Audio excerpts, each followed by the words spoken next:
Ibig sabihin nasusunod natin yung mga aral na itinuro sa atin sa loob ng iglesia.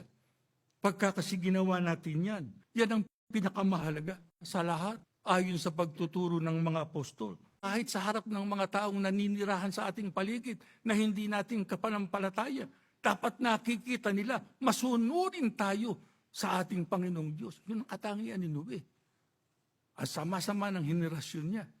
Pero siya, nasiyahan ng Diyos sa kanya. Sapagkat masunurin siya, tinutupad niya yung ipinagagawa sa kanya ng ating Panginoong Diyos.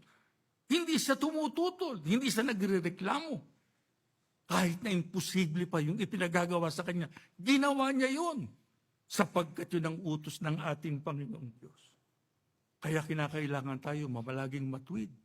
Kinakailangan tayo mamalaging matibay sa ating pananalig, sa ating pagkaiglesia ni Kristo.